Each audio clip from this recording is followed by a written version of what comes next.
गर्मियों के दिनों में बारिशें खूब बरस रही थी। सब पक्षी अपने अपने घोंसलों से निकलकर बारिश में नहा रहे थे। कितना सुंदर और ठंडा ठंडा मौसम है। मम्मा, आज तो गर्मी की छुट्टी हो गई। कुकू के पापा कुकू को लेकर घर आ जाए। बारिश आज कुछ ज्यादा ही तेज है और हवा भी बहुत तेज है। नहा लिया ना बारिश में। चलो कुकू बेटा, अब घर चलते हैं। नहीं पापा, मैं अभी घर नहीं जाऊंगा। अभी तो बारिश शुरू हुई है। पापा प्लीज थोड़ी देर और यहाँ रुकते हैं। कुकू के जिद करने पर कुकू के पापा वहीं रुक जाते हैं। आप दोनों नहाओ, मैं तो जा रही हूँ। आप दोनों भी जल्दी घर लौट आना। ठीक है मम्मा। रानो चिड़िया घर चली जाती है। कुकू और उसके पापा शाम तक बारिश में नहाते रहते हैं।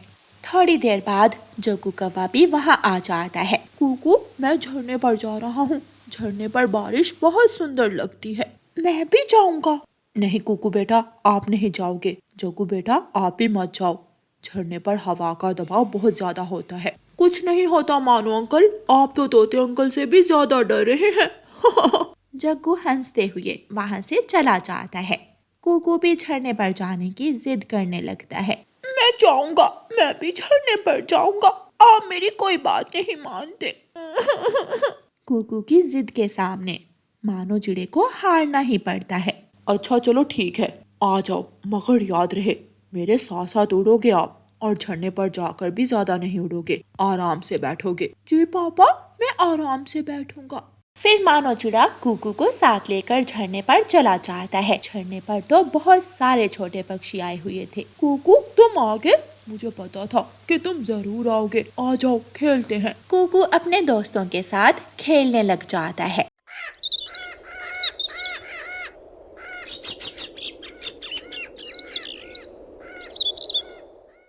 थोड़ी देर बाद बारिश रुक जाती है और कुकू भी अपने पापा के साथ अपने घर चला जाता है। सुबह से शाम हो गई। कुकू बचा है। आप तो समझदार हैं, कौन नहाता है इतना बारिश में। तुम्हें पता है रानो, कुकू कितना जिद्दी होता जा रहा है। क्या करता मैं। जग्गू भी अपने घर जा चुका था। मम्मा मम्मा, मुझे ठंड लग रही है। गर्मी में ठंड? जग्गू, तुम्हारी तबीयत तो ठीक है ना? गौरी जग्गू के शरीर को पंख लगाती है। जग्गू को तो बहुत तेज बुखार था। हो गया ना बुखार, और जाओ झरने पर, तंग कर रखा है तुमने मुझे। आधी रात को कुकू भी रोने लगता है। मम्मा मम्मा, मेरे पंख में बहुत दर्द हो रहा है। मेरे पंख, हाय मेरे पंख। मानो जी, मुझे लगता है कुकू को बुखार हो गया है। घर में तो कोई दवा भी नहीं पड़ी जो मैं इसे दे दूं।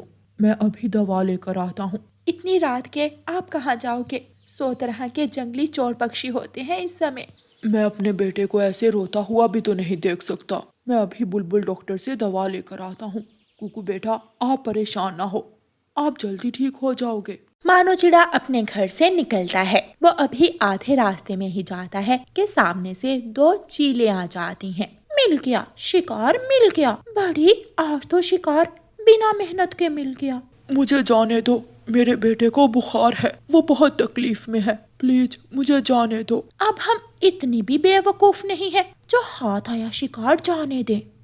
वो दोनों चीलें मानो चिड़े को पकड़कर ले जाती हैं और अपनी गुफा से बाहर पेड़ के साथ बांध देती हैं। मुझे जाने दो, कितनी जालिम हो तुम। शुक्र करो हमारा पेट भरा हुआ है, वरना हम तुम्हें अभी खा जाती। तुम कुछ बोलने लायक भी न रहते। मम्मा, मेरे पंख, मेरे पंख। चुप हो जाओ कुकू बेटा, रो मत, आपके पापा आते ही होंगे। रानो चिड़िया परेशान हो जाती है क्योंकि मानो चिड़े को गए हुए काफी समय हो गया था। मानो जी अभी तक क्यों नहीं आए? ना जाने कहाँ होंगे। मुझे खुद ही कुछ करना होगा।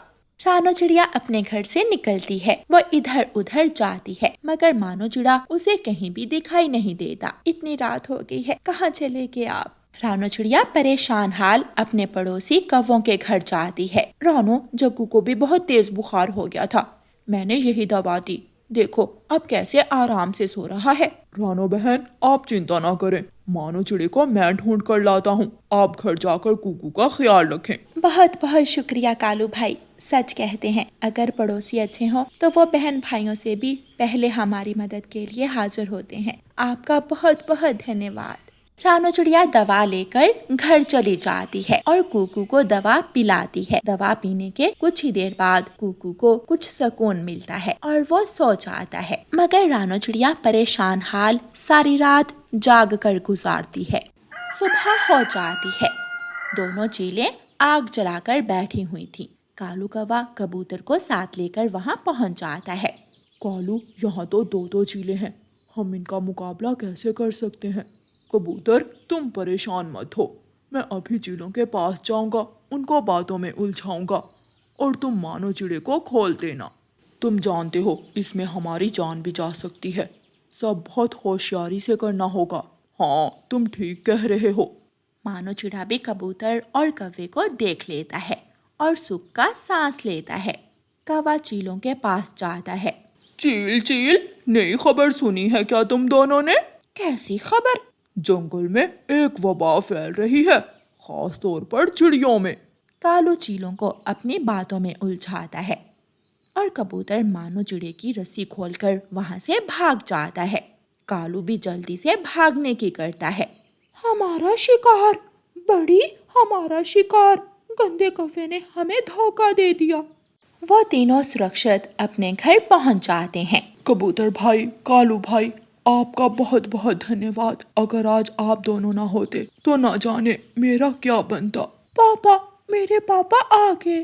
कुकू अपने पापा के गले लग जाता है। पापा, मुझे माफ कर दे, ना मैं जिद करता, ना आप इस मुसीबत में फंसते। कुकू बेटा, अगर ये मुश्किल ना आती तो हमें कैसे पता चलता कि हमारे पास इतने अच्छे और मुखलिस दोस्त हैं। प्यारे दोस्तों, इस कहानी को लाइक, अपने दोस्तों के साथ शेयर और चैनल को सब्सक्राइब करना बिल्कुल मत भूलना। आपका धन्यवाद। रानो चिड़िया की ऐसी कहानियाँ सुनने के लिए YouTube सर्च बार में रानो चिड़िया की कहानी लिखें या फिर ये बटन दबाकर बोलकर कहें रानो चिड़िया की कहानी।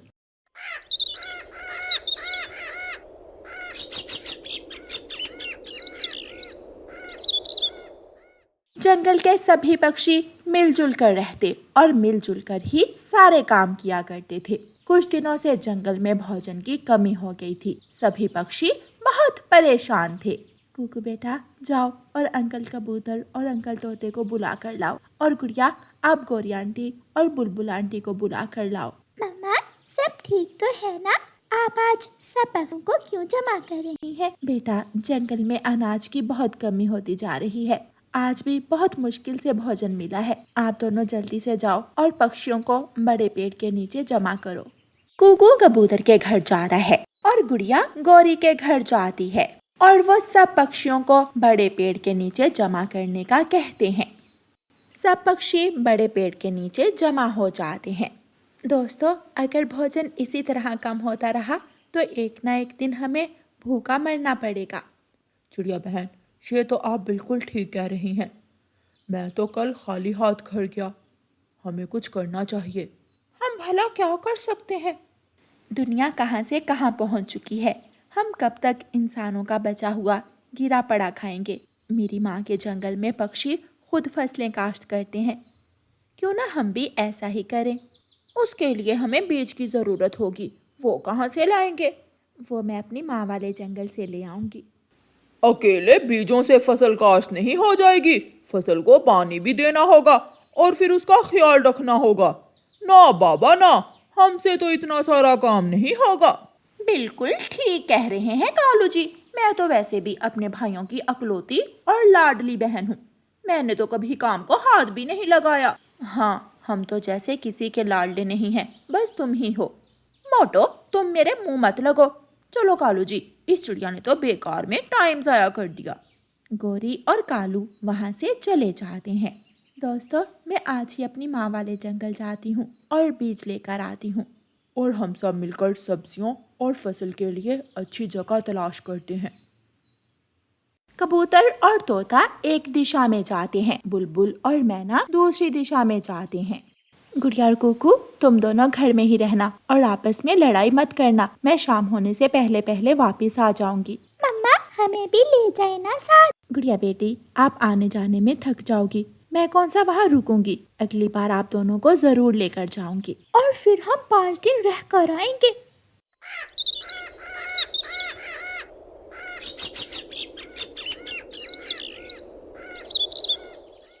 फिर रानो चिड़िया अपनी माँ वाले जंगल की तरफ सफर शुरू करती है और जल्द ही अपनी माँ के घर पहुँच जाती है। ये लो रानो बेटी बीज, इनको समय पर पानी देना, ख्याल रखना, और इस डिब्बे में कुछ लड्डू हैं, ये गुड़िया और कुकू के लिए हैं। ठीक है माँ जी, अब मैं चलती हूँ। गुड़िया और कुकू को मेरा प्यार देना। जी माँ, आप भी अपना ख्याल रखना। तोते यार, ये जगह फसल लगाने के लिए ठीक रहेगी और नदी भी पास ही है, पानी लगाने में भी आसानी होगी। तोता और कबूतर मिलकर पानी के लिए रास्ता बनाते हैं और जमीन को नरम करने का काम शुरू करते हैं। रानो चिड़िया भी आ जाती है। ये बीज गंदम की फसल के हैं और ये सब्जियों के, मगर सब्जियां हम कहाँ लगाएंगे? बुलबुल और मैना भी आ जाती है। ये जगह अच्छी है, यहीं साथ ही हमें सब्जियां भी लगानी चाहिए। जंगल में हमें कहीं भी ऐसी जगह नहीं मिली, हर तरफ सूखा है, यहाँ नदी पास है। ये तो आप ठीक कह रही हैं। फिर वो सब दोस्त मिलकर वो बीज जमीन में लगाते हैं, एक तरफ सब्जियां और एक तरफ गंदम की फसल। शाम हो जाती है, सब पक्षी अपने अपने घरों को चले जाते हैं। आज तो थक गई मैं। गुड़िया और कुकू अपनी मम्मा को थका हुआ देखकर अपनी मम्मा के कंधे दबाने लगते हैं। हम दोनों ने मिलकर आज आपके लिए चावल बनाए हैं। अच्छा, क्या बात है, मेरे बच्चे तो बहुत समझदार हो गए हैं, मैं अभी लेकर आती हूँ। गुड़िया रसोई में जाती है और सबके लिए चावल ले आती है। सब मिलकर चावल खाते हैं और सो जाते हैं। अगले दिन फिर सब पक्षी वहाँ जमा होते हैं। हमने बीज तो बो दिया, मगर पानी तो लगाया ही नहीं। इसका इंतजाम हमने पहले ही किया हुआ है। कबूतर अपने पंखों से नदी के करीब से मिट्टी हटाता है और पानी फसल को लगना शुरू हो जाता है। ये तो कमाल हो गया। कबूतर भाई, आपने ये सब कहाँ से सीखा है? मैंने ये सब इंसानों से सीखा है। गोरी कव्वी और कालू कौवा दूर एक पेड़ पर बैठे सब पक्षियों को मिलकर काम करते हुए देख रहे थे। कालू जी, देखो तो इन बेवकूफों के काम, भला पक्षी भी फसल उगा सकते हैं? फिर गोरी कव्वी और कालू कौवा पक्षियों के पास जाते हैं। क्या फायदा तुम्हारी इस मेहनत का? जब तक ये फसल बड़ी होगी तुम सब ना जाने जिंदा भी होगे या नहीं। अगर तुम इतने ही फारिग हो तो जाओ, जाकर अपने घर की मरम्मत कर लो, हमारा समय जाया मत करो। हमारा घर टूटा हो या जुड़ा हो, तुम्हें इससे क्या? चलो कालू जी, चले। समय गुजरते पता ही नहीं चलता। वो समय भी आ जाता है जब पक्षियों की मेहनत रंग लाती है, उनकी फसल पक जाती है और सब्जियां भी खूब बड़ी हो गई थी। लाल लाल टमाटर बहुत खूबसूरत लग रहे थे। सब पक्षी अपनी टोकरियां सब्जियों से भर भर कर अपने घर ले जाते। गोरी, अब हम क्या करें? जंगल में तो हर तरफ भोजन खत्म हो गया है, अब तो हम भूख से मरेंगे। कालू जी, मेरे पास एक आइडिया है। बताओ बताओ गोरी। जो पक्षियों ने फसल उगाई है वो दिन के समय उनकी और रात के समय हमारी। वो दोनों हंसने लगते हैं। रात हो जाती है। गोरी और कालू सब्जियों के खेत में जाकर सब्जियां खाने ही लगते हैं कि हर तरफ घंटियां बजने लगती हैं। सब पक्षी वहाँ जमा हो जाते हैं और गोरी और कालू की खूब धुलाई करते हैं। लाडली बहन चोरी करने आई है। तुम्हें क्या लगा था कि हमने तुम जैसे चोरों का कोई इंतजाम नहीं किया होगा? गोरी और कालू मार खाने के बाद रोते हुए वहाँ से चले जाते हैं। काश हमने भी थोड़ी मेहनत की होती तो आज हम भी सुकून से भोजन खाते। हाय मेरा पेट, कालू जी भूख के मारे मेरी जान निकल रही है, हाय। ऐसे गोरी और कालू भूखे पेट बैठे रोते रहते हैं। प्यारे दोस्तों, कहानी को लाइक, अपने दोस्तों के साथ शेयर और चैनल को सब्सक्राइब करना बिल्कुल मत भूलना। आपका धन्यवाद।